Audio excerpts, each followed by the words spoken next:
Salut, moi c'est Guillaume, je suis gay et j'ai été très longtemps sexuellement bloqué. Ce podcast, c'est comme un guide. Chaque épisode t'aide à sortir du non-dit, à entendre tes désirs et donne des conseils pratiques pour ta vie sexuelle ou amoureuse. J'essaie de vivre de ce podcast, alors si tu aimes mon contenu, fais un don. Tape bit.ly/comment devenir dans ton navigateur. Tu auras aussi mon Instagram pour voir ma petite tête et les infos pour venir à une rencontre entre auditeurs dans ta ville. À la toute fin de cet épisode, je t'en dis plus sur les coulisses du podcast et comment la communauté des auditeurs peut t'aider. Allez, place à ton épisode, bonne écoute.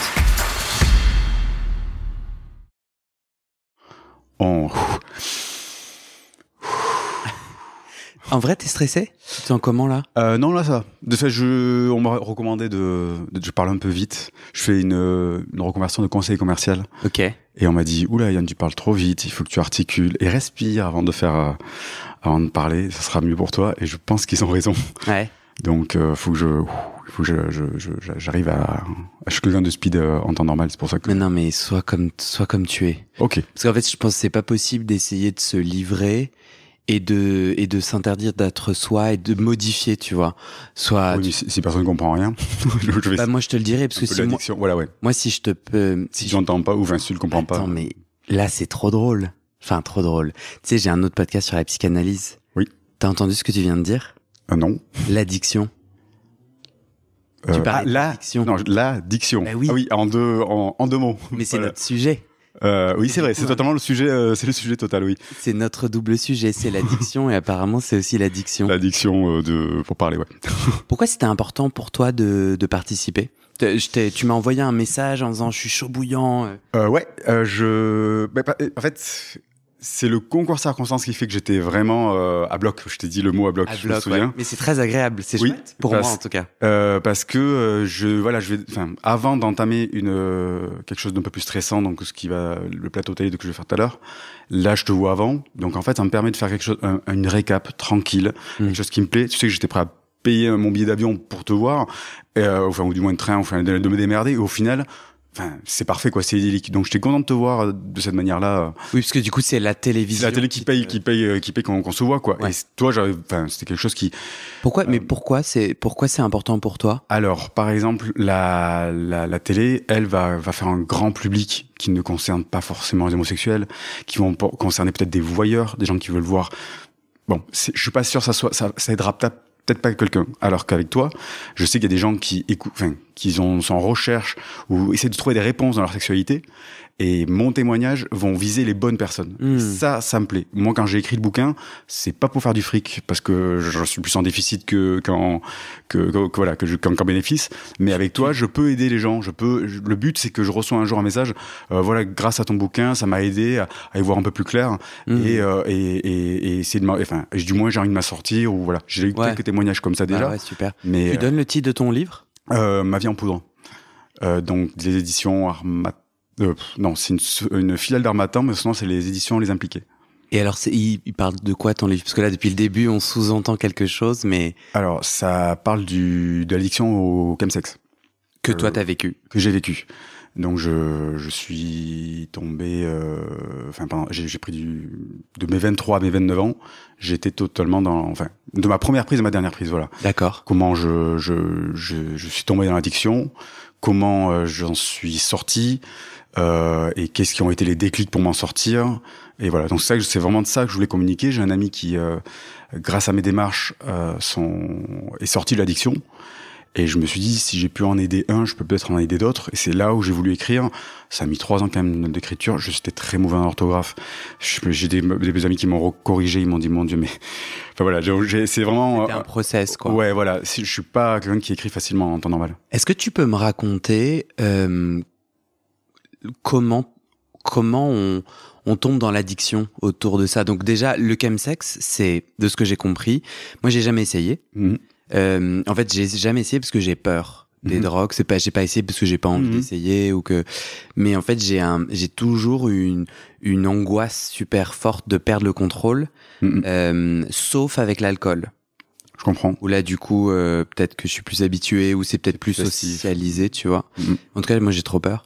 Mais de ce que j'ai compris, c'est j'utilise des drogues pour avoir une sexualité augmentée, Des drogues qui vont impacter comment je ressens le toucher de l'autre, comment je ressens l'autre. Ça va toucher mon empathie, ça va toucher ma capacité à ressentir les caresses, etc. Ça va peut-être impacter mon éjaculation, ma jouissance, et ça va me permettre, j'ai aussi lu des articles sur le marathon et la performance. C'est ça.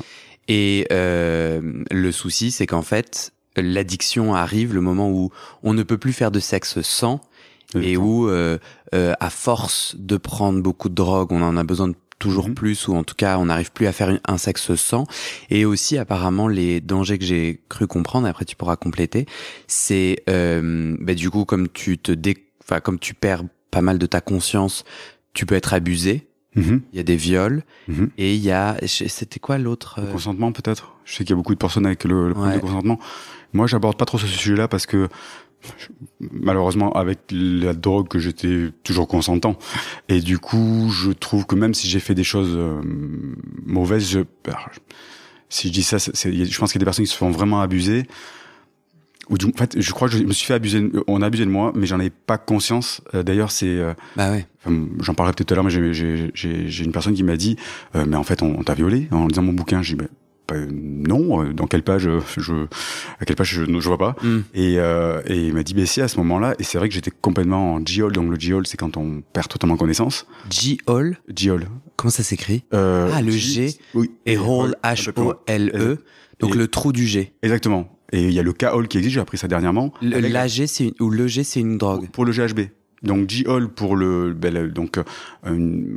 tomber en quelque sorte dans un pas de coma, un état d'inconscience avec le GHB. Et le K-hole que j'ai appris dernièrement, c'est avec la même chose mais avec la kétamine. Okay. Sur mon petit laïus sur c'est quoi le chemsex et c'est quoi l'addiction, est-ce que tu as envie d'ajouter des choses? Il y a des choses Non, je pense qu'on est bon, c'est exactement ça. C'est exactement ça. J'ai cru comprendre que c'est marrant, un article parle de sous-culture gay. Ouais. Non, ça te parle pas forcément. Donc en tout cas, un enjeu qui touche énormément de personnes, principalement des hommes homosexuels. Oui. Dit la science médicale française, dont je me méfie parce qu'elle est quand même pas, elle est pas toujours très au fait. Bizarrement, le phénomène de sous-culture gay, je trouve qu'il est très mal adapté parce que pour moi, culture, c'est quand même quelque chose de positif. Ouais. Là, pour moi, je parle ça de plus d'un fléau. Ouais. Moi, c'est comme ça que je l'ai vécu, du moins. Je l'ai vécu comme quelque chose de très négatif. Maintenant, je participe à des groupes de parole qui me disent que on n'est pas forcément obligé de tomber dans l'addiction pure. Moi, je veux juste alerter sur mon cas à moi, comment ça s'est passé et quand même de faire attention à sa consommation. Après, voilà. Oui, en fait, l'addiction n'est pas une science, c'est-à-dire on peut pas dire après X prise on est addict. C'est chaque personne qui va, c'est ça, qui va être capable de dire là moi j'ai plus le contrôle ou si moi j'ai le contrôle. C'est comme avec l'alcool d'ailleurs. Sauf que malheureusement une personne qui me dit t'inquiète, je gère. Moi c'était la phrase type qui me dit que la personne ne gère plus. C'est à mes yeux. Hein. Tu l'as dit, toi. Moi, je l'ai dit et c'est marrant parce que quand on dit moi je gère, on n'a même pas dit le mot qu'on était drogué. Et c'est quand j'ai verbalisé le mot je suis drogué que du coup ça a pu permettre du coup une prise de conscience tout simplement. On reprend chronologiquement. Tu te rappelles comment tu rentres dans la drogue? Totalement. Longue histoire un petit peu triste. Donc j'ai eu mon compagnon où j'étais avec lui depuis 5 ans. Il m'annonce qu'il a un cancer des poumons. Donc on le vit ça ensemble. Et plus le cancer augmentait, plus je prenais de drogue. La première fois, c'était une personne qui m'a proposé du GHB. Et j'ai accepté. J'étais en soirée, un peu naïf. Une personne, non, un pote, toujours en cul en fait, dans un monde un mode de chemsex. Donc c'était ton compagnon, vous étiez dans un couple ouvert. Oui, exactement. On était en couple libre et du coup on me propose ça. J'ai fait ok. Et puis j'ai rapidement essayé la MDMA.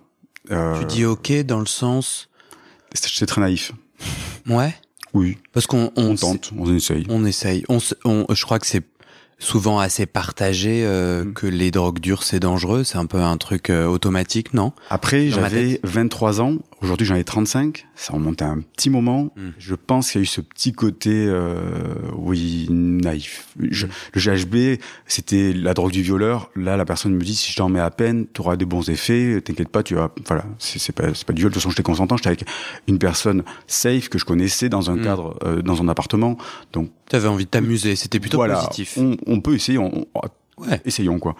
Et tu le connectes, toi, à la situation, à la santé de ton compagnon. Alors, après coup, déprimé, t'avais envie. Après coup, je le vois comme ça, parce que avec le cancer de mon compagnon, quand ça a été verbalisé, dit que c'était un cancer, il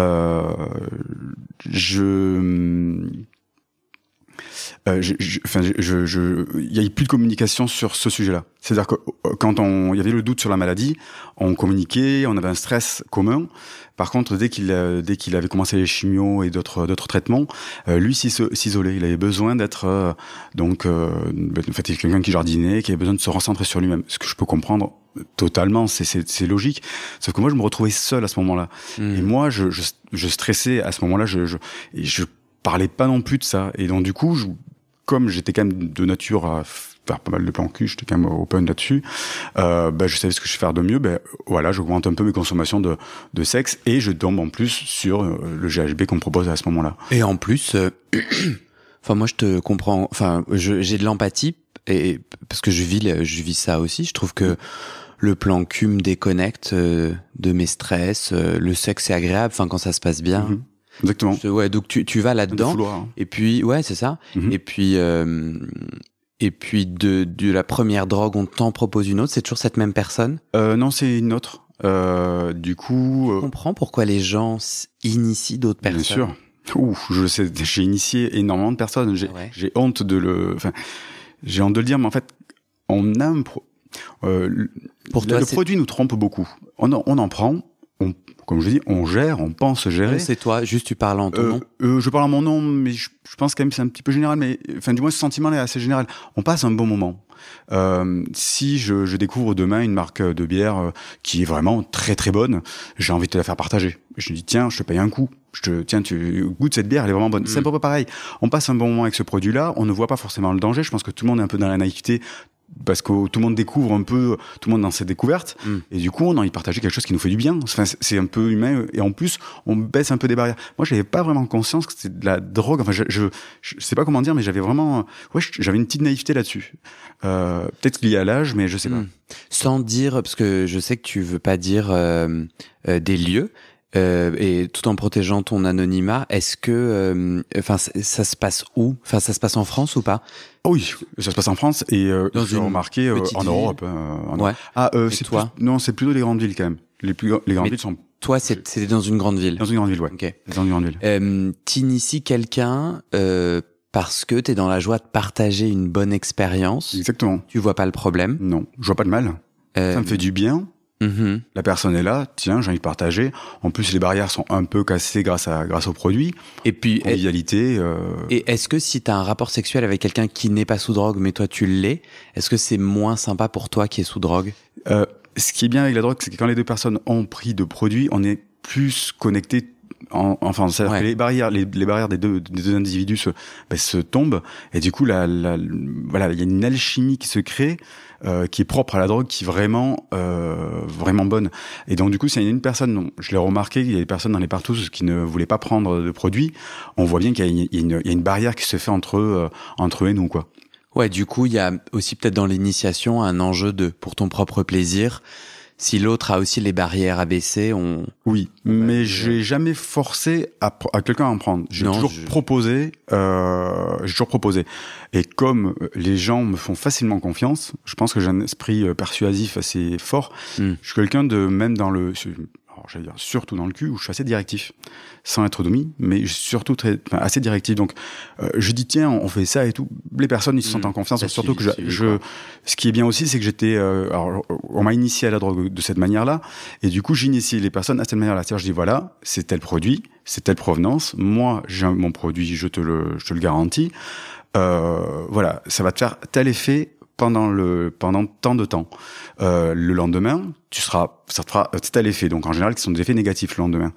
Je t'appellerai pour savoir comment tu vas. Je te rassurerai. Et moi, j'assurais en quelque sorte un service après-vente. Oui. Je faisais Tu mettais en confiance les gens. Je mettais en confiance les gens parce qu'on m'a initié comme ça et que je trouvais ça normal. J'avais une sorte de bienveillance et j'ai toujours fait ça avec bienveillance. Et là, du coup, on peut plus trop se dire naïf. À ce moment-là, tu n'alertais pas les gens sur la réalité d'une drogue dure. Non, parce que j'étais toujours naïf, puisque la drogue me trompait à moi-même. J'étais toujours aussi naïf. Pendant 3 ans, j'étais dans le mode découverte des produits. Je n'ai pas vraiment ressenti le danger, ou peut-être vers la dernière année de ces 3 ans. Mais concrètement, quand même 2 ans et demi. En quoi la drogue te trompait ? En fait, je pense que moi, je viens d'un milieu privilégié, dans lequel j'ai été, mais vraiment, drogue dure égale danger. Enfin, moi, ça n'a de cesse de clignoter dès qu'on emploie le terme. Je ne sais pas comment ça m'a été transmis. Ça me l'a été. Mes parents m'ont jamais parlé de drogue. Et il me semble entendre que ça n'a pas été ton cas. Toi, tu n'as jamais attribué la drogue dure à danger. Ça bizarrement, j'ai été, ces drogues-là venaient de sortir aussi, hein. C'était pas quelque chose d'anodin. Enfin, pour moi, c'est quelque chose. Pour moi, la drogue dure, c'était l'héroïne c'était pas forcément ça. Alors le truc aussi, c'est que justement en véhiculant ces styles d'information, en disant attention, c'est très dur, tu en prends une seule fois et tu es accro à vie. Et j'en prends, et je vois qu'en fait, ça m'ouvre des horizons, et je me sens beaucoup plus détendu. Moi, je pensais que la drogue, certaines de ces drogues correspondaient un peu comme à l'alcool, où on perd tous ses moyens, où on est complètement dans le flou, alors qu'il y a certaines drogues, dont la MDMA, celle-là, je la cite parce que j'ai aucun souci c'est difficile, il faut un dealer pour en l'avoir et tout. C'est plus ces drogues de synthèse que j'ai pas envie de citer, même si tout le monde les connaît. Mais la MDMA, par exemple, elle exacerbe son ressenti du toucher, on a un sentiment amoureux qui sort. Ça tronque notre réalité, mais on est totalement conscient. Moi, quand je pensais qu'on prenait de la drogue, on était complètement le fou, on imagine, c'est méchant de dire ce mot toxico parce qu'il est quand même fort, mais on imagine la personne un peu épave comme ça, alors que pas du tout. Et moi, quand je voyais ces gens-là, je dis, ces gens-là, ils savent pas contrôler, ils n'ont rien à voir, voilà. Et donc là, on est dans les premières années. Exactement. Où t'inities d'autres gens. Oui. T'as un narratif et tu crées une histoire et ça fonctionne bien parce que t'as l'air d'avoir ce que j'entends, c'est que t'as des rapports sexuels sous drogue, qui te font kiffer au début. Protégé aussi, parce que je suis d'une génération où vraiment la capote était très importante et j'étais assez conscient pour gérer les préservatifs et gérer un peu tout ce qu'il y a à gérer. Donc ça avance bien. Est-ce que tu as des rapports sexuels sans drogue aussi pendant cette période-là ou... Oui. Pendant cette période-là, oui. À partir de quel a été le déclic de la chute? Ouais, alors, pour mon cas, et c'est vrai que c'est le cas, il est légitime puisque c'est un choc, c'est le décès de mon copain. À partir du moment où il a décédé, donc à mes 26 ans, là, j'ai pas pris de drogue pendant 1 mois parce que j'avais plus envie de rien. De toute façon, j'étais très triste. Et là, quand j'ai recommencé à prendre des produits, c'était d'une manière beaucoup plus glauque, sombre. J'aimais beaucoup les lieux de drague avant, mais là je traînais que dans les lieux de drague. Alors les lieux de drague, moi, ça me rassurait, été toujours un milieu un peu rassurant pour moi. C'est quoi un lieu de drague? Un lieu de drague, c'est donc un lieu comme une heure d'autoroute par exemple, où les gens se rencontrent et les toilettes publiques. Je sais que à Paris, il y a, je crois, le jardin des Tuileries, je pense. Exactement. Mais donc, il y a des aires d'autoroute autour de là où tu habites, où en fait, c'était un bois qui était un lieu de drague qui était très réputé, où il y avait énormément de monde. Ouais. Et pour dire un peu le truc, quand mon père est décédé quand j'avais 20 ans, et quand je travaillais dans la restauration, quand je sortais du travail, j'étais pas de bonnes idées et j'allais dans ce lieu de drague, pas forcément pour baiser, mais juste pour être seul. J'étais sur un banc, je voyais des gens défiler, il y avait aucun autre lieu, peut-être à part un bar, et encore ça ferme à 3 heures, où je pouvais être là à un banc sans que personne m'embête, ou du moins essayer de voir s'il y a une clope ou essayer de draguer un petit peu, mais pas forcément. Et puis si j'ai envie de consommer, je consomme, ou si j'ai pas envie, j'ai pas envie. Mais c'était un contexte un peu, pour moi bizarrement social. En fait, tu te retrouvais avec des gens, parce qu'à ce moment-là, t'avais pas de potes gays. avec lesquels tu pouvais te retrouver? T'avais pas un cercle d'amis? Si, mais alors je pense qu'avec ces coups durs, on a envie de s'isoler. Moi, j'ai un besoin de m'isoler bizarrement pour les deux décès. Alors le deuxième décès donc de mon compagnon qui s'appelait Michel, là était un peu plus complexe parce que je prenais donc des produits, je consommais énormément de sexe, énormément de personnes. Et je m'isolais de ma manière où je baisais, mais je ne parlais avec personne. Donc je voyais beaucoup de personnes, j'avais 10 personnes autour de moi, dans une partouze, mais je ne faisais que du sexe et je n'avais aucun contact social de discussion pour pouvoir parler de mon mal-être ou quoi que ce soit. D'ailleurs, je n'en parlais pas. C'était, je tronquais la réalité, ma réalité. Je m'offrais une parenthèse totalement, voilà. Comme tu m'as dit, donc quand je parlais que de mes 23 ans, mes 26 ans, la consommation augmentait. C'était une pente plutôt douce. À partir du décès, là, ça a été j'ai consommé énormément de drogue. Mais ça a toujours augmenté. Là, ça a toujours augmenté. Les Pourquoi nuits augmentaient. Augmenter, ça veut dire augmenter en quantité, augmenter en heures de sexe et augmenter en désociabiliser. Ouais. Est-ce que c'est parce que notre cerveau s'habitue, donc la dose qui avant te faisait genre surkiffer, il faut l'augmenter pour avoir le même niveau de kiff? Je pense que ça. Alors oui, mais indirectement, je pense que ça allait avec mon mal-être. Mon mal-être était tellement fort qu'il fallait une dose de cheval pour pouvoir arriver jusque-là. En revanche, au début, quand ça se passait bien, c'était beaucoup plus light. Oui. C'était plus light, mais ça augmentait quand même. Ça augmentait quand même. Pourquoi? Parce que le cancer augmentait petit à petit quand je voyais l'état de mon compagnon qui faiblissait, qui lui aussi, ça lui faisait du mal. Il y a un moment très dur que je dis dans le bouquin où il faut à un moment mettre il a un fauteuil roulant pour se déplacer. On dirait pas, mais c'est un cap émotionnel extrêmement fort pour lui, pour moi aussi. C'est très très dur.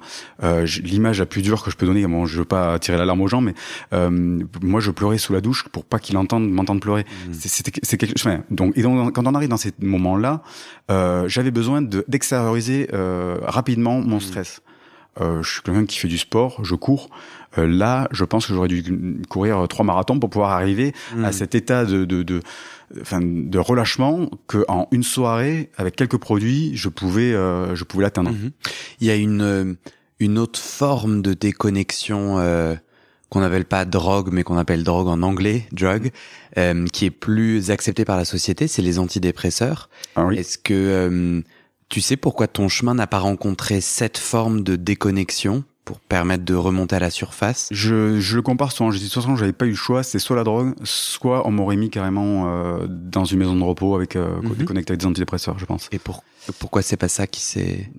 C'est une autre chemin de vie qui s'est proposé à moi. Mais t'avais des préjugés négatifs ou t'étais pas à l'aise avec aucun problème d'aller chercher une forme d'aide? Je ne voulais pas voir de psychologue. Pourquoi? Parce que bizarrement ce décès m'a enfermé m'a isolé. Moi, je me suis isolé. Je me suis isolé. Trop dur. Oui. Et je savais. Et puis la suite logique était quand même que je faisais que la direction allait dans ce que je faisais de mieux. Comme je faisais des plans cul, c'était plus facile de se diriger de ce côté-là que je pense du côté de. C'était peut-être une suite logique, je pense, qui s'est passée. Bien sûr. Et puis. Aussi bizarre que ça puisse paraître, j'affichais un visage plutôt positif à mon entourage pour pas qu'ils s'inquiètent, à mes collègues de boulot. J'ai certains collègues de boulot qui ont lu mon bouquin entre-temps, ils m'ont dit mais j'imaginais pas que t'étais aussi mal. Et c'est vrai que c'est vrai que même moi avec le recul, c'est toujours pareil. Quand on est au fond du trou, on ne réalise pas forcément qu'on est au fond du trou. C'est une chute violente pour la deuxième partie ou après le décès. Mais qui j'avais pas forcément conscience. Michel, ton compagnon, comment est-ce qu'il sait comment il a eu le cancer du poumon? Et alors, c'est ça qui est bien cruel. Il ne buvait pas d'alcool, il se droguait pas, il était sportif, esprit sain dans un corps sain, et pourtant, voilà, la roulette, quoi. Ok. Pas de cigarette? Non, même pas. C'était un peu le préjugé que j'avais et qui était aussi lié à l'addiction. Rien du tout, ouais. À quel moment tu touches le fond pour commencer à remonter? Alors, donc ça, je pense, ça se fait En plusieurs parties. C'est donc on est à mes 26 ans, il vient de décéder. Je pense qu'à mes 27 ans, j'ai une prise de conscience. Je parle d'une prise de conscience seulement. Comme je faisais des choses un peu plus sales, je dirais. Ça veut dire quoi? Est-ce que je sais que t'allais demander. Alors sale, pour revenir un peu plus glauque, où je m'anesthésiais tellement le cerveau que je ne réfléchissais même pas avec qui j'allais. D'ailleurs, c'est là où il m'est arrivé d'avoir pris une grosse dose de GHB, de me réveiller avec un mec qui me baise sans capote. Le truc que moi j'ai toujours été, les capotes c'était le seul mot que je prononçais dans les deux drags, c'était capote, quoi, parce que j'ai pas envie de parler. On se comprend avec le langage du corps, et le seul moment c'est capote pour dire il faut mettre une protection. Mais là, réveiller, ça veut dire quoi? Et j'ai fait un genre de blackout. Voilà, un blackout exactement. Un petit quand même, je dois le reconnaître. Un G-hole, mais petit. Pas un énorme où vraiment j'ai vomi et compagnie. Je me réveille. Et j'étais dans un bois juste avant et je me réveille dans une chambre d'hôtel. Donc là, il y a ça que je dis qu'est-ce qui se passe. Et le mec me baise, quoi. Là, il y a un problème. Donc voilà, ça fait partie des choses pour moi qui sont premier déclic. Un peu. Alors ça, c'est pas un déclic, là, c'est ce que la personne me considérait comme un viol. On me dit bon, t'as violé. Moi concrètement, je suis venu en voiture, j'ai pris la voiture pour aller jusqu'à l'hôtel avec du GHB, ce qu'il faut surtout pas faire, je préviens.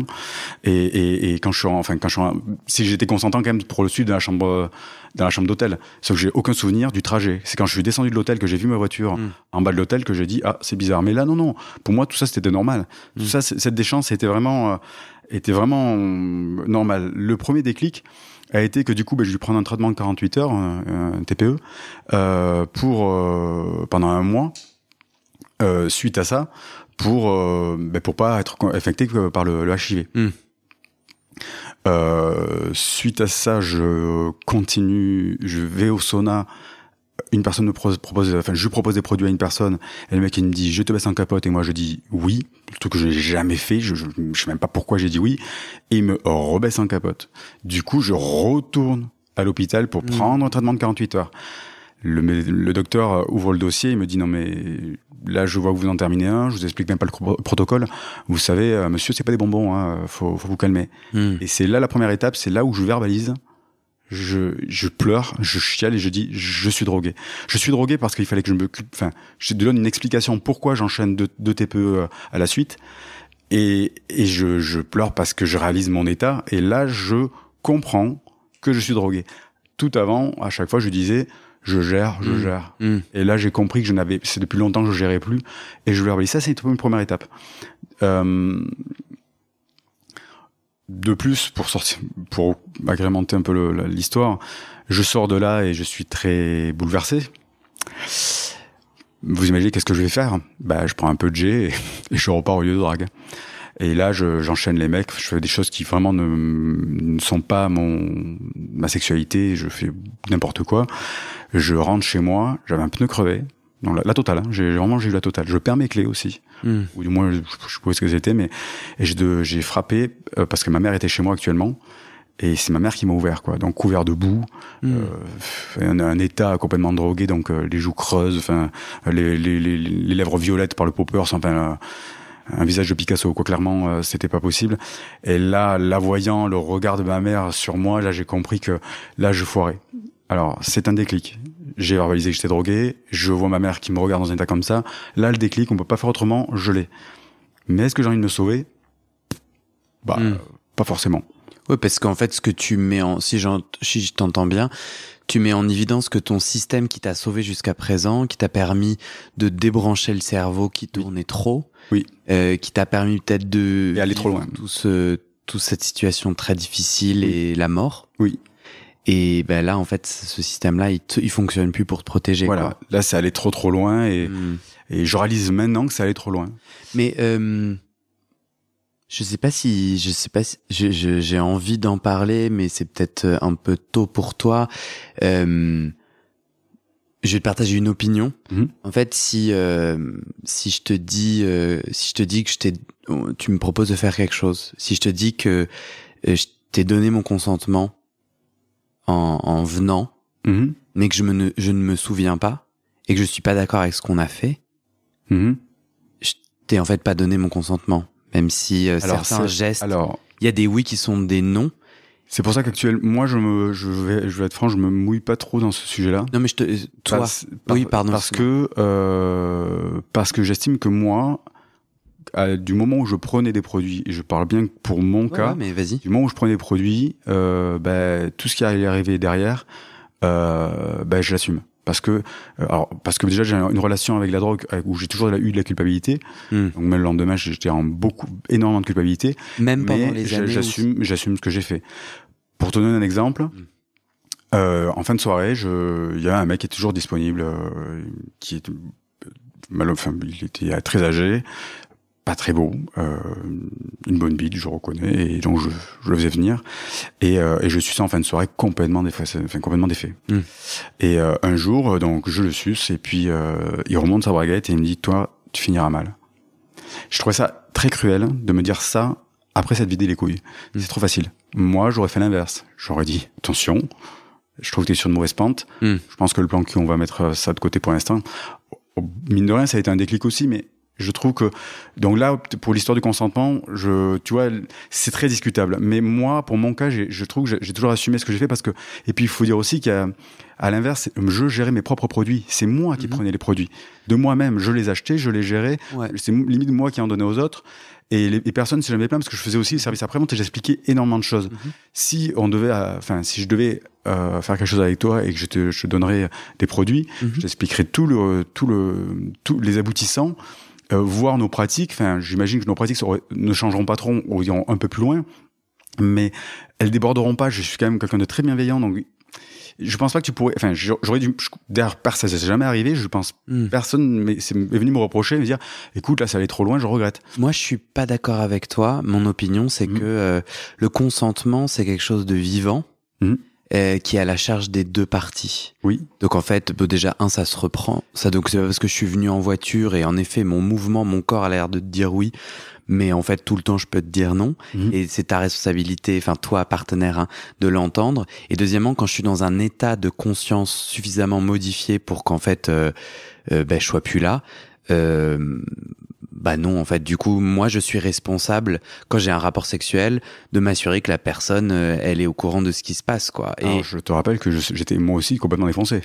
C'est-à-dire que les deux personnes défoncées, c'est ça le truc, c'est que ça va de plus en plus loin. Pour moi, il y a abus, en fait. Ça va de plus en plus loin dans les deux parties. Moi aussi, j'ai fait des choses où je m'attendais pas qu'on allait.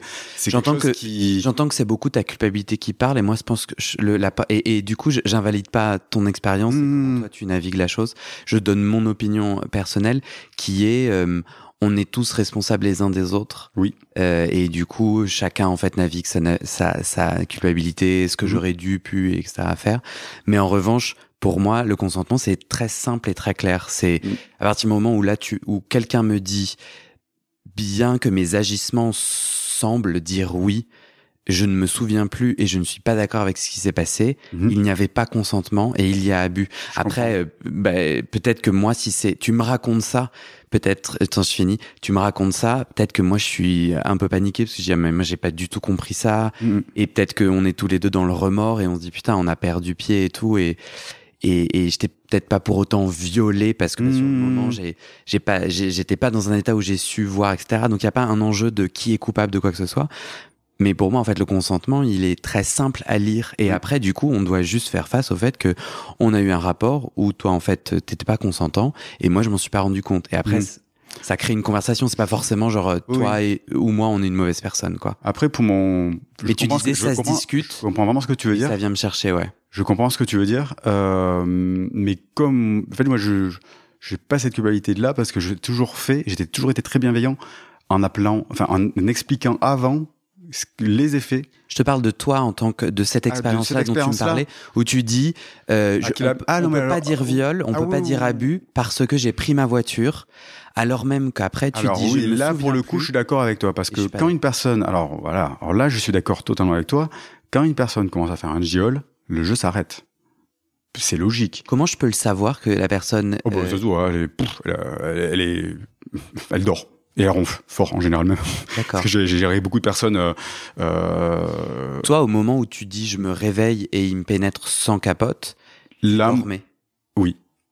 Et il s'en Je est me pas suis rendu compte. réveillé. Ah oui, non. Je pense qu'il a. Je pense, mais je suis presque sûr à 80% que il savait très bien que je faisais un viol On peut pas l'éviter. et qu'on va profiter. Voilà. Il avait dit oui avant. Maintenant, on peut faire ce qu'on veut. Donc là, je suis d'accord. Alors, par contre, pour mon cas, moi, de cette histoire-là, Ouais. oui, je trouve que le consentement, il est quand même très, très, très, très, très limite. Mais c'est vachement intéressant parce que comme j'ai pris de la drogue, Mhm. qui est quelque chose d'illégal, Mhm. avec lequel j'ai de la culpabilité, etc., j'ai plus le droit de dénoncer et de dire, je suis pas d'accord. Comme alors, C'est je compliqué. pensais que tu me disais par rapport à moi, je pensais que tu disais par rapport à moi, qui faisait un service après-vente et tout. Non, Je non. dis là, quand même, je suis quand même assez bienveillant, j'explique tout. J'entends. Et d'ailleurs, comme j'explique, si la personne en cours de route faisait un viol, le jeu s'arrête, Ouais. je l'allonge dans le lit, je lui mets un seau, je m'occupe de lui. Il y a beaucoup de personnes qui C'est pas, font vraiment n'importe pas mon quoi. propos. J'étais Ah vraiment voilà, pas ouais, là, d'accord, ouais. on n'était pas sur on n'était pas sur la même longueur. Mais j'espère que les auditeurs ont compris, Mais non, parce que, en fait, moi, oui, dans ce cas, moi aussi, je me suis senti un petit. Alors, je l'ai pas alors, je pense qu'il y a j'étais- plein de gens qui nous écoutent, qui ont fait du chemsex, dont regrettent.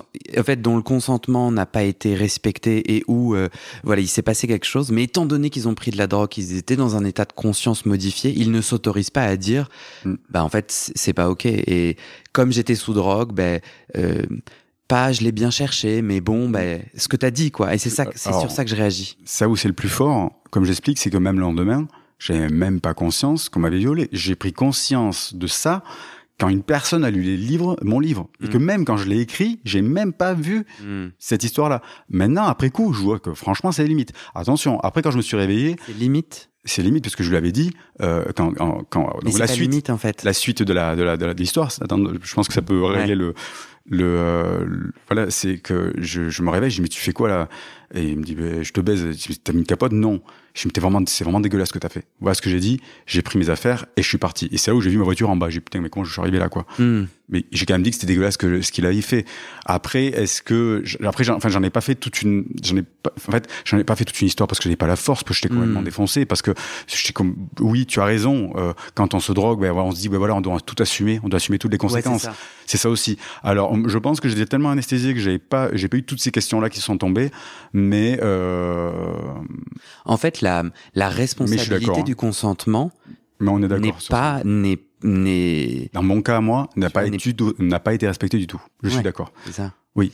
Comme de toute façon j'ai dit, quand je pense qu'une personne fait un viol, on arrête. Quand une personne se sent mal, on arrête. Quand une personne signale là il y a un souci, on arrête. Le but, bienveillance. Ça arrive souvent. En fait, moi j'ai jamais essayé. Donc il y a des partout, c'est-à-dire je suis dans un appartement, une maison, une forêt. Il y a plein de gens qui se retrouvent. Je me suis fait j'ai un auditeur qui me dit il était pas du tout agressif, je sais pas pourquoi je le mime agressif, mais en gros il disait souvent tu poses des questions, on a l'impression que tu comprends rien ou que tu sais pas, tu mimes, tu fais semblant que tu sais pas.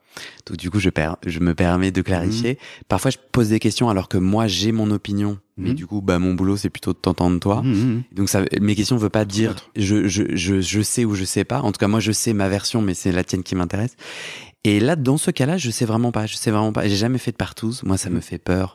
Moi, apparemment, j'ai peur de tout. Mais en gros, moi, le sexe, c'est un contact avec une paire de yeux. Tu vois, et c'est une danse sur laquelle je suis pas super total à l'aise tout le temps. Et du coup, moi, qui est plein de corps et de yeux, je suis là, putain, par où je commence. Et puis, l'effet groupe me fait très peur. Parce que j'ai l'impression d'être au lycée, au vestiaire de sport où tout le monde se scrute, et puis en plus, et si je suis pas pris dans tous les sens du terme, et si genre il y a des gens qui viennent pas vers moi, ils sont tous en train de se baiser, et puis moi je suis au milieu en mode putain je suis le pouilleux. Mais est-ce qu'on prend pas des drogues aussi pour ça, pour un peu se détendre avant la partouze? Sûrement, oui. Bon, mais en tout cas, en fait, je trouve aussi. Alors, est-ce que ça arrive souvent dans une partouze est-ce que c'est fréquent que des partouzes chemsex dérapent? Est-ce que c'est à chaque fois qu'il y a une personne qui est en train de ronfler au milieu? Ton expérience? Moi, dans mon expérience, oui, parce que c'est moi qui m'en occupais. Alors, c'est d'ailleurs une des parties qui m'a énervé Alors, au début, j'organisais partout et puis j'ai vu que tout le monde s'amusait sauf moi, parce qu'en fait, moi, comme j'ai dit, j'étais un tempérament assez directif, je prends les choses en main et si je vois quelqu'un qui est mal, je vais le prendre en charge et tout. Le lendemain, c'est moi qui nettoyais tout, c'est moi qui faisais, j'avais quand même installé un sling chez moi quand même, donc quoi? Un sling, une balançoire pour adultes. Ah oui, on se met dedans et mes Voilà. jambes sont écartées, donc on pénètre la personne plus facilement. C'est un baiser, mon appart. Clairement, t'étais conçu pour du sexe. Donc, quand il y avait des partout et que quelqu'un allait mal, comme c'était chez moi, c'est moi qui le gérais. Et je trouve qu'en fait, à la fin, je trouve ça épuisant. Tout le monde s'amuse sauf moi, quoi.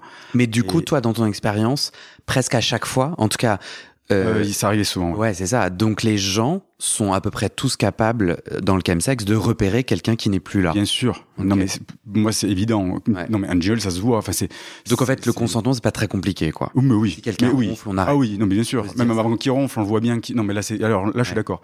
Ouais. Après, voilà, il faut. Enfin, mais la question est quand même posée et très intéressante. C'est que quelqu'un qui est en état de conscience modifié, quand tu essaies de lui dire t'es toujours OK, c'est compliqué de lire la. Enfin, tu vois, parce que tu vois, d'arriver à avoir un vrai oui. Stop, un non, un truc comme ça. Même c'est compliqué. Oui. Alors après, il y a un truc qu'il faut que je participe à beaucoup de groupes depuis la sortie du livre. Je fais beaucoup de groupes de parole, donc dans les associations et tout ça. Et je vois que les choses ont bien changé. Faut dire aussi que moi, j'ai arrêté ma dernière prise, c'était il y a 6 ans. Ma dernière prise. Mais moi, donc, toute cette histoire, ça remonte donc, du coup, il y a 10 ans à peu près. Et il y a 10 ans, on était tous bienveillants entre nous. Quand on cherchait des partenaires, on les cherchait sur des sites qui étaient des sites hard. Où, en général, dans le hard, on prend souvent beaucoup de produits. Je dis souvent, c'est pas une généralité, mais on en prend souvent. Donc, du coup, on était entre initiés. Alors que maintenant, on donne de la drogue assez facilement. J'ai un ami qui m'a dit, il est venu pour voir un plan cul, le gars, il dit, tiens, il y a un rail sur la table là, si tu veux t'en faire un. Enfin, moi, on m'a jamais fait ça. De toute façon, c'était pas aussi démocratisé. Le mot chemsex n'existait même pas quand j'ai commencé. Chemsex, c'est chemical sex. Chemical et sexe. Chemical pour chimique et sexe pour sexe, du coup. Ouais. Comment tu t'en sors? Alors, donc, premièrement, prise de conscience, comme j'ai dit, de prendre conscience en état. Je l'ai pas trop fait. Ta mère te renvoie une image parmi les déclics, c'en est un. Oui. Clairement. D'avoir verbalisé que je suis drogué et de voir ma mère, ça a été le déclic. Un déclic pour dire je suis drogué. Ça, c'est la première étape. Moi, ce que je conseille aux personnes dans ces cas-là, c'est de prendre un calendrier et de noter à chaque fois, d'une croix rouge, à chaque fois qu'ils font soit un petit rail, donc une petite croix, et une grosse soirée, une grosse croix. Tu pourras donner des idées aux autres, mais après, moi, je veux comprendre, toi, comment tu t'en es sorti. Alors, t'allais trop pas bien et soudainement, t'as sorti ton calendrier et t'as fait des croix. Voilà, et donc, sur les croix, et quand je vois qu'à la fin... Qui t'a donné cette idée ? C'est moi, je me suis... Tout seul, tu t'es dit, comme il y a un problème, il faut que je comprenne l'état du problème, c'est ça ? Je suis quelqu'un de directif, mais je suis quelqu'un aussi sur le contrôle de moi-même. Alors, ça que c'était drôle quand tu dis, je peux pas... je suis trop sur le contrôle, je peux pas prendre de produits. Moi, je suis sur le contrôle, mais je peux prendre des produits, c'est bizarre, c'est un peu particulier. Ah non, pas du tout. Parce que... On a une gestion du contrôle peut-être différente, voilà. Oui, non, mais moi, ça me parle beaucoup. Je pense que je suis une personnalité qui peut être tout à fait addict. D'accord. Parce que. D'accord. Tu veux pas essayer de peur que. Non, mais tu vois, je peux avoir tendance à manger tout le temps la même chose. Ou à faire le ménage pour me détendre. Ouais. Mais tu vois, il y a vraiment. Et de contrôler mon espace, de contrôler. C'est important. Moi, je suis extrêmement joyeux dans mon agenda. Sur mon ordinateur, je mets des couleurs, je planifie. Et le lien avec ça, c'est que je pense que mon cerveau aime beaucoup le plaisir, l'endorphine que produit le contrôle. Et du coup, par miroir, le fait de l'abandonner. Donc, tu vois, sexuellement, j'aime beaucoup le sexe parce que c'est un endroit où genre, j'ai une chimie dans le cerveau qui fait que je m'abandonne enfin, quoi. Oui. Que je m'autorise à faire des choses que sinon, dans la vraie vie, j'ai du mal à m'autoriser. Oui. Donc, je te comprends, en tout cas. Et en plus, ce qui est un peu mesquin, enfin, pas mesquin avec la drogue, mais ou le petit mensonge qu'il y a avec la drogue, c'est ce qui est bien, c'est que c'est une parenthèse. C'est que ça commence et ça s'arrête. Enfin, ça s'arrête doucement, mais en fait, c'est une parenthèse qui se fait, donc du coup, tu te lâches, tu vas dans des extrêmes. Et même dans le contrôle, parce que comme je l'ai dit, on est quand même conscient. Tu vas même aller un peu plus loin dans tes horizons. Et après, tu reviens, et t'en es conscient. On est conscient si on prend une prise, une dose, si on sait se doser, quoi. Ou en fait, surtout le G-Hall, c'est trop. Le G-Hall, mais surtout quand en fait, cette partie-là est dans la découverte. Quand on est dans l'addiction, cette partie-là, elle est complètement oubliée. On n'a plus le contrôle et on ne prend plus en fait, d'accord. Ça, pour moi, la métaphore, la drogue, c'est vraiment un ami qui te serre dans les bras très fort et qui après te plante un couteau dans le dos. C'est clairement ça que je réalise. Je dis souvent la drogue est un mensonge, mais pour moi, c'est clair, on se ment à moi-même et enfin à soi-même et c'est assez voilà. Donc la première chose que tu fais, c'est sur un calendrier, tu notes Et là, tu te rends compte que je prends beaucoup de drogue. Il y a beaucoup, ouais. Parce qu'on aura, enfin, quand je dis non, mais j'en prends très peu et tout, j'ai pris un petit peu là. Et je vois un petit peu, mais en fait, c'était tout. Mais bien sûr. Tout le temps, quoi. Et donc ça me permettait de, enfin, je l'ai fait. Ça m'a permis de réaliser. Donc ça c'est pour réaliser son état. Après moi, comme j'étais dans un état très dépressif, je n'avais pas envie de m'en sortir. Comme je dis dans le bouquin, pourquoi aller sauver une ordure, quoi. Enfin, je me considère comme une ordure parce que j'avais rien à sauver. Mon copain venait de mourir. J'ai dit, j'attends plus rien de la vie. Enfin, ou j'attends que, enfin, le seul truc que j'attends, c'est qu'on me rende mon copain. Mais j'ai pas, voilà, j'attends plus rien de la vie, voilà. Et ce qui m'a fait du bien, aussi étrange soit-il, c'est que je suis parti à Barcelone, où il y a des sex clubs là-bas qui sont très débridés. Les Barcelonais sont d'une nature très accueillante, et la drogue, ils peut-être un peu plus déculpabilisés, ils la prennent différemment. Et il y avait, c'est un peu bizarre le terme que j'ai employé, mais c'était très bon enfant. Et quand je suis parti là-bas et que j'ai vu ces sex clubs, je me suis beaucoup amusé sous drogue, puisque c'était toujours mon processus. Mais j'ai vu que j'avais perdu quelque chose. C'est-à-dire qu'au début, c'était bon enfant à moi aussi. C'était quelque chose d'encore de joyeux, dans la découverte, c'était encore bien. Que là, j'étais tombé dans une routine lugubre et qui ne m'apportait rien, et qui était triste et qui était destructive. Donc à Barcelone, c'est lugubre, ou à Barcelone, tu reconnectes avec la drogue joyeuse? J'ai de la drogue joyeuse à Barcelone. D'accord. Et je contraste avec ma ville où concrètement, c'est lugubre. Et là, je me dis, là, il y a quelque chose qui a foiré il y a quelque chose qui a foiré. Et donc, en comparant c'est un peu comme si j'étais revenu dans le stade découverte, et que du coup, je réalise qu'en fait, en France, c'est plus le même cas. Du coup, je rentre. Alors, pendant ce voyage, je rencontre un Grec je rencontre un Grec dans une partouze. Je rentre en France, tout va mal. Tout va mal. J'ai des problèmes notariés pour la maison de Michel. J'ai mes congés qui sont refusés. J'ai mon crédit qui a été refusé. Enfin, il y a plus rien qui va. C'était l'hiver. Fin de l'hiver. Enfin, il pleuvait. Et j'avais des trous dans la maison, donc il pleuvait. Je mettais des seaux. Enfin, on pourrait imaginer le plus mauvais des scénarios. Et là, le Grec me dit. Donc c'était pour l'été, c'était au début de l'été, c'est pas l'hiver. Mais il devait quand même pleuvoir. Me dit, est-ce que tu veux venir en Grèce? Et comme j'avais plus rien à perdre, je suis allé rejoindre donc ce couple en Grèce, que j'avais connu qu'une seule fois en partouze, quoi. Donc, complètement un truc un peu complètement inconscient. Donc c'était pas un Grec, c'était deux Grecs. C'était un Grec et son copain était brésilien. Okay. Mais voilà. J'arrive là-bas, première soirée ça se passe bien, la deuxième soirée, donc on baise un petit peu, il y a de la MDMA, enfin tout est parfait. Sauf que là, du coup il y a un couac. Le Brésilien est jaloux, il se dispute devant moi, ils se battent devant moi. Moi j'ai dit vous inquiétez pas, je prends un hôtel, je me barre, on va pas foutre la merde. Et du coup, comme je suis tout seul, je suis parti à Mykonos. Autant faire toutes les choses bien. Et île connue pour être l'île gay, exactement. Ouais. Ça m'a plu, mais c'était bien. Voilà. Mais ce qui m'a beaucoup plu, c'est la sensation où vraiment j'avais une aventure. C'est-à-dire que là, il y a eu peut-être de la MDMA, mais c'est pas ce que je retenais de ce voyage. Il y a eu vraiment une aventure que j'ai pu donner. Je suis quelqu'un qui aime beaucoup l'aventure. Si j'aime le drague, c'est pas pour rien. C'est qu'il y a quand même un petit côté, on sait pas sur quoi on va tomber. Et donc avec les produits, j'ai amplifié ça. Et là, je vais dans un pays pour rencontrer des gens que je connais pas, ils se battent, je pars, je m'exile, je prends un ferry pour partir, plus d'attache totale, complètement de lâcher prise. D'ailleurs, j'ai jamais réatteint ce lâcher prise total comme j'ai pu le vivre à ce moment-là. Je rentre en France et là je me dis, le réel a de belles choses à offrir, je veux me sortir de là. Là, ça a été donc pour moi, la première étape, c'est la prise de conscience. La deuxième étape, c'est vouloir s'en sortir et comprendre qu'il y a de belles choses dans le réel. Du coup, tu voyages combien de temps? Ce voyage, je pense qu'il a duré une semaine ou deux, ouais. C'était assez court. Comment t'as fait pour donc tu te reconnectes au réel et tu te dis il y a des trucs à faire. Ah, total. Et alors du coup, on n'est toujours pas sorti d'affaires. Et je rentre et j'ai dit j'arrête la drogue. Et c'est là où on n'est pas sorti d'affaires, c'est que quand on va arrêter la drogue et surtout quand ça faisait du coup 5 ans, parce que j'ai mis 1 an pour m'en sortir, je fais de multiples rechutes. Donc au début c'est la volonté qui parle, mais la volonté face à l'addiction c'est très fort. On dirait pas, mais j'en avais même pas conscience à quel point c'était fort. À ce moment-là, tu cherches une aide médicale ? Il y a des addictologues dont c'est le métier ? Oui. Alors je suis allé voir un addictologue, mais alors comme je vous dis, c'était il y a longtemps, le mot chemsex n'existait pas, et quand je suis allé voir un addictologue, il me dit non, désolé, on vous prend pas. Alors que maintenant, tous les addictologues vous prennent pour ça, hein, parce qu'ils connaissent le sujet. Mais avant, il me dit non, tu as une dépendance psychologique, tu es triste, tu prends du Nutella. Voilà, c'est normal. C'est pas une dépendance physique. Tu as dit ça ? Oui.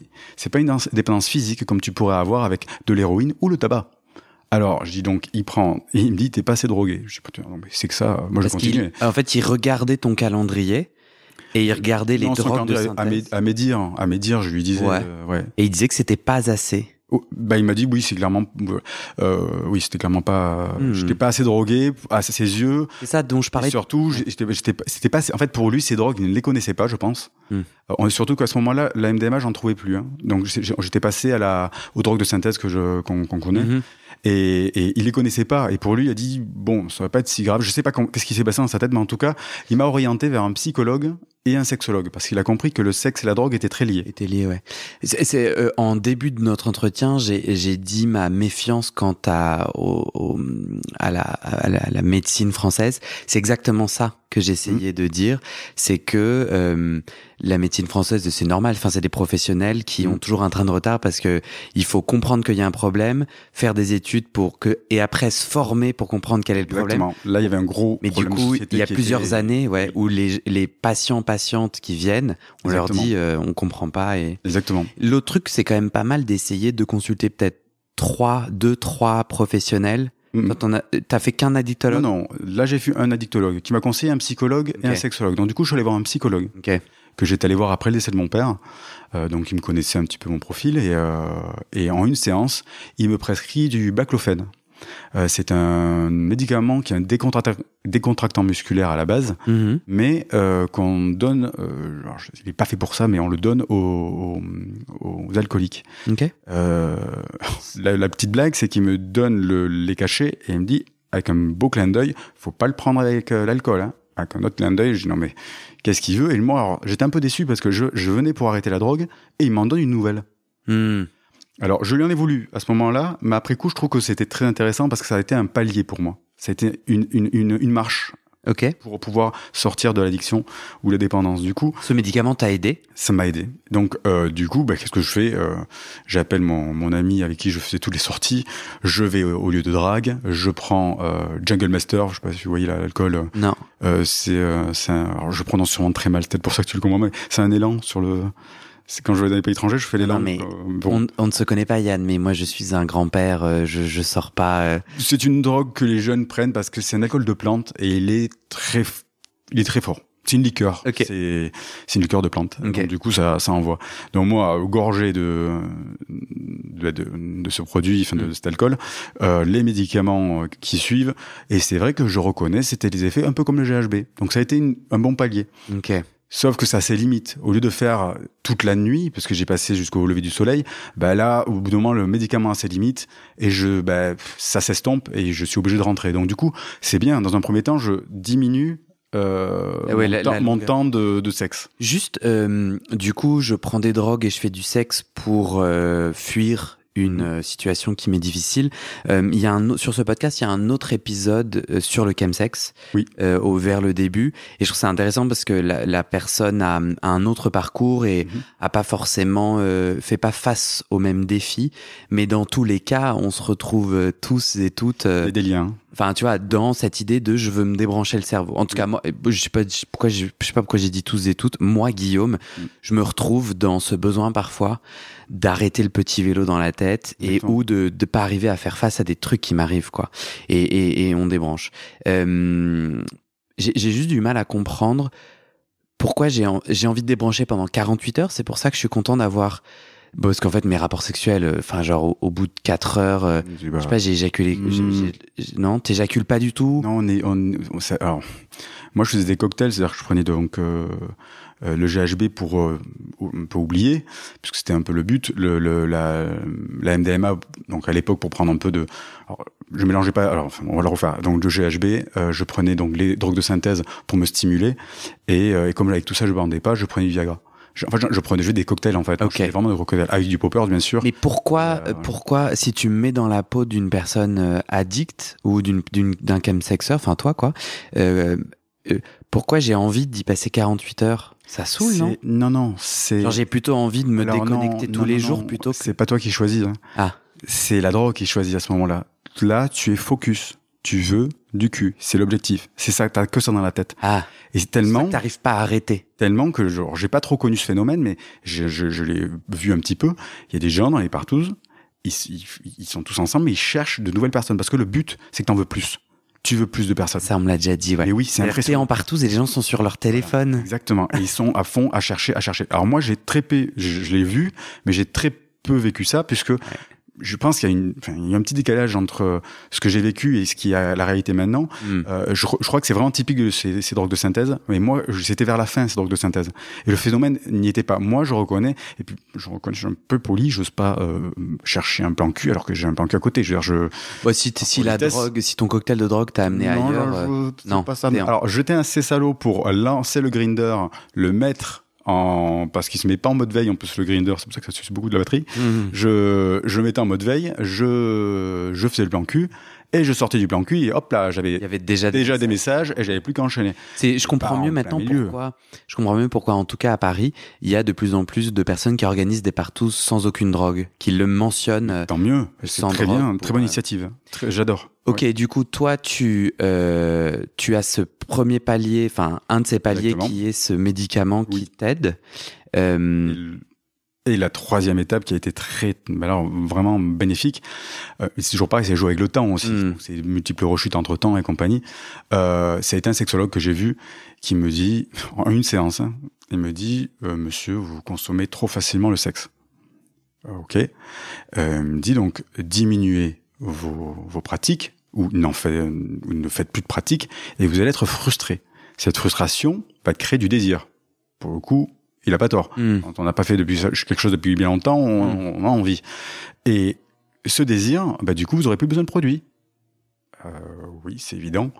Et donc, du coup, sorti de là, frustration égale désir égale plus de produits. A plus B égale C, je trouvais, ça m'a sauté aux yeux, c'était logique. À partir de ce moment-là, du coup, donc je n'ai pas réussi à arrêter totalement le sexe, mais je me suis supprimé tous les sites de rencontres. J'ai fait qu'avec les contacts que je connaissais déjà. Pas besoin d'en avoir plus, c'était déjà pas mal. J'avais un beau panel dans mon répertoire. Du coup, je ne pratiquais que sucer ou me faire sucer. Voilà, pas plus. Je ne faisais plus la sodomie, je faisais plus tout ça. Grâce à toi, j'ai appris le terme vanille pour la sexualité. Et du coup, c'était de la vanille light. C'est-à-dire, c'est des pratiques plus soft, conventionnelles. Exactement. Qui sont dans le mainstream, la fellation, la sodomie, c'est censé être vanille. Alors, je pense que dans ta définition, oui, mais moi du coup, j'en faisais pas. Tu me mets la pression à dire que c'est ma définition. Ah en tout cas, ça a beaucoup plu parce que j'en ai parlé à d'autres personnes et c'est vrai que ça leur parlait et je trouve que c'était très bien. C'est une façon de catégoriser les types de pratiques que tu as, qui est au final quelque chose de très socialement normé puisque tu vois, dans 50 ans, ce qui est hard aujourd'hui sera vanille demain. Exactement. Ok. Et ça sert à quoi donc tu fais du sexe moins fréquemment. Oui. Et tes pratiques changent parce que coup, sans sodomie, tu te sens plus. Voilà. Et du coup, je suis plus frustré. Ah. Et du coup, je ressens le désir. Et quand je prends de la drogue et que le seul truc que limite j'essaie d'atteindre, c'est une jouissance qui ne vient jamais. Là, je rapprends ma sexualité à la base et le moindre côté tactile, la moindre chose prend son importance. C'est-à-dire que tous les petits détails prennent son importance où on est frustré. Okay. Pour même aller un peu plus loin, je l'ai pas écrit dans le bouquin, je l'ai pas osé, mais je vais quand même le dire parce que je trouve que je trouve que c'était très intéressant avec les partenaires que je connaissais. Je me bandais les yeux. Et donc rien que d'entendre la braguette qui s'ouvre ou la personne qui se déshabille et le toucher qui touche, je redécouvrais tous ces sens-là que j'avais complètement oublié avec le chemsex. C'était totalement banni. On n'était plus sur ce registre-là. Donc j'ai réappris ma sexualité à la base grâce à ça. Ça, c'est un tuyau qu'un sexologue m'a donné. Enfin, moi, j'ai consulté un sexologue. Il m'a donné des exercices, justement, qui me déconnectaient de la pénétration ou de l'éjaculation. Oui. Moi, j'étais complètement centré sur l'éjaculation, quoi. Et sans vraiment m'en rendre compte, j'étais pas genre... Peut-être à cause du porno. Chez le porno sont très axés là-dessus. Exact, ouais. En plus, on zappe pour aller à cet endroit-là quand on veut voir juste ça, ouais. Ouais. Et puis, je pense qu'il y a aussi, en fait, c'est la décharge chimique de l'éjaculation. Ça doit être aussi ça, tu vois. Mais il m'avait donné cette chose très similaire de ce que tu racontes, des jeux, peut-être plus, pour se rééduquer les sens. Et je trouve que ton idée de te bander les yeux pour, du coup, que ça soit l'écoute qui soit plus sollicitée et donc réapprendre ça. Après, je reconnais, j'ai fait quand même quelques impairs à ce moment-là où je repris des produits. Et ce qui est triste avec les produits, c'est que quand on reprend des produits directement, il faut on repart à zéro. Et donc, il faut réapprendre un peu toutes ces choses-là. Ça revient plus vite, par contre. C'est ces moments où tu remets le produit dans ta vie. Ça démolit tout. Moi, ce que j'entends, c'est que, en fait, le coaching de comment je me rééduque, le superficiel de comment je sors du symptôme est quelque chose qu'on peut travailler, mais au final, le fond, parce qu'en fait, depuis le début, tu nous parles du deuil. Alors, exactement. Je reconnais, j'ai pris ça aussi conscience après la sortie du bouquin, donc c'est même pas... C'est-à-dire que quand on écrit, c'est quand même thérapeutique. Mais là, j'ai pris conscience, en le relisant bien plus tard, qu'il y avait quand même un processus de deuil qui commence à se terminer. Mine de rien, j'avais repris mon appartement, donc c'est-à-dire j'avais la maison, je n'habitais plus dans la maison, donc la maison où il y avait les souvenirs et tout ça. J'ai repris un appartement où avec ton compagnon. Exactement. Donc ça fait partie des étapes qui ont fait que j'ai pu passer... Je dis pas autre chose parce que je l'ai toujours au fond de mon cœur, mais le deuil a pu s'atténuer et du coup j'ai pu ne moins avoir besoin des produits. Après, il y a quand même eu cette histoire de volonté de vouloir m'en sortir et tout ça, quoi. Comment t'as travaillé le fond ?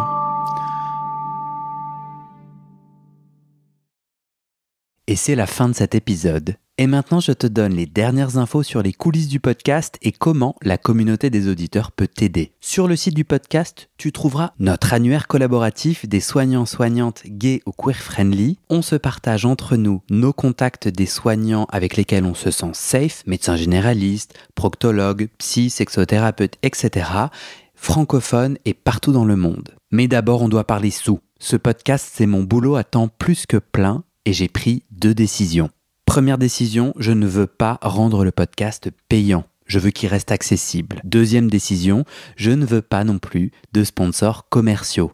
Vous vendre du lubrifiant ou des godes que j'utilise pas, non merci. Je limite mes sponsors à des assos ou aux services publics dont je porte déjà les messages de santé, mais bon, ça réduit beaucoup mes possibilités financières. Donc je dépends de vous, mes petits auditorices. Depuis 1 an, je cherche 400 auditeurs, auditrices qui peuvent me donner 5 € par mois pour que ça me fasse un gros SMIC, une sécurité financière minimum. Le pari est risqué, demander des sous pour un podcast gratuit dans une culture francophone qui n'a, il faut le dire, pas l'habitude de soutenir ses créatrices de contenu, c'est pas facile. On est 180 sur les 400. Je galère à faire décoller tout ça, alors si tu aimes mon contenu et que peut-être même ça t'aide, rejoins les 400 maintenant. Direction le site du podcast, tu vas pouvoir donner via ma plateforme de dons ou en direct avec mon RIB par mois ou en une fois pour un soutien annuel. D'ailleurs sur 1 an, ça fait 60 €, en gros le prix d'une séance de psy d'1 heure. Tu n'as pas de sous, t'inquiète, je comprends, alors clique tout de suite sur s'abonner dans ta plateforme d'écoute, active les notifications pour recevoir le titre de l'épisode dès sa publication et mets 5 étoiles et un commentaire sur la page du podcast sur Spotify et Apple Podcast. Ces petites actions, ça pousse l'algorithme à proposer le podcast à plus de gens et ça m'aide à trouver des témoignages et des donatrices. Bon, maintenant, faut que je te parle de ce qui se trame derrière le podcast avec notre belle communauté des auditeurs. Sur le site du podcast, tu trouveras aussi mes réseaux sociaux et ma communauté WhatsApp. Je te montre ma petite tête, je te raconte les coulisses du podcast. Souvent, je pose des questions pour des futurs épisodes, je demande de l'aide ou toi. Tu peux aussi m'envoyer des messages, par exemple des messages d'amour pour me motiver, ça me fait très plaisir. Tu trouveras aussi sur ce site la communauté Discord du podcast. C'est là où les auditeurs peuvent parler entre eux, peuvent parler des épisodes, de culture et aussi de sexe et de leurs sujets intimes. Sur le site, c'est aussi là que tu trouveras les infos pour organiser ou rejoindre une rencontre entre auditeurs ou un enregistrement live du podcast. Dans la communauté WhatsApp, il y a un groupe par ville. Des auditeurs y proposent des rencontres ou si je passe dans cette ville, moi je te mets un petit message, un petit coucou et on se voit. Et enfin, sur le site du podcast, tu trouveras le petit formulaire pour proposer ton témoignage. Comme je veux faire entendre la diversité de nos voix queer, en ce moment, je cherche particulièrement des jeunes qui ont entre 18 et 25 ans, ou au contraire, des hommes queer plus âgés, au-dessus de 60 ans. Je cherche aussi des hommes trans et queer, des hommes queer asexuels ou aromantiques, des hommes queer kinky, par exemple Puppy Handler, ou le kink des odeurs, et plus généralement, des hommes queer qui se sentent aujourd'hui très épanouis sexuellement et qui peuvent nous raconter ça. Mais bon, si tu ne corresponds à aucune de ces catégories, viens quand même proposer ton témoignage et sache que 90% des personnes que tu entends sur ce podcast m'ont dit avant ça « Oh, tu sais, je sais pas bien parler » ou « Moi, je pense que j'ai pas grand-chose à dire ». Donc, si tu sens l'envie de témoigner mais que tu doutes, c'est normal, viens, on s'en parle. Alors, va sur le site du podcast, tu tapes dans ton navigateur bit, c'est bit sans e.ly/comment devenir. Merci à toi et à très bientôt dans tes oreilles.